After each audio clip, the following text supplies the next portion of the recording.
Insan, insan, insan, tara, tulungan niyo ako, bili tayo ng pandesal. Midnight snack. Nagutom ako. Ano na, 12:30 na. 12:15 to be exact. Nagutom ako, bili tayo ng pandesal. Hot pandesal. Yan mga insan. Tapos bili din tayo ng Rino. Pwede na yan mga insan, na may kasamang kape. Okay na midnight snack yan mga insan. Very good na yan mga insan. Tapos manood ka kay Tanggol. Replay ng Batang Quiapo. Okay na yan. May pandesal ka na, may Rino ka na, may kopi ko ka pa. May kape ka na. Painit lang tayo ng tubig. Okay na yan mga insan. Very good na mga yan.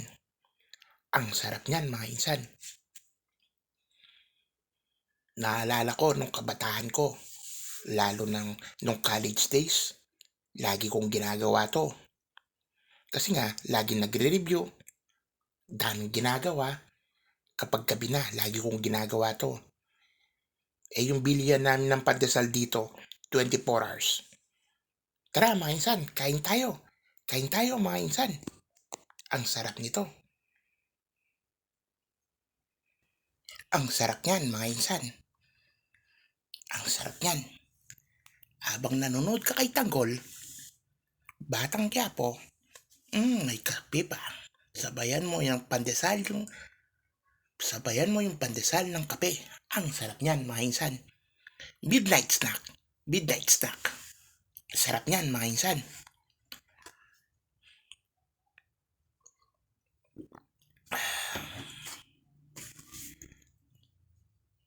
Kain na tayo mga insan. Kaon. Very good na yan mga insan. Tirahin na natin yan. Yung Rino. Ang Rino ang nagdala dyan mga insan. Ang sarap ng Rino. Tapos mainit-init pa yung mga pandesal.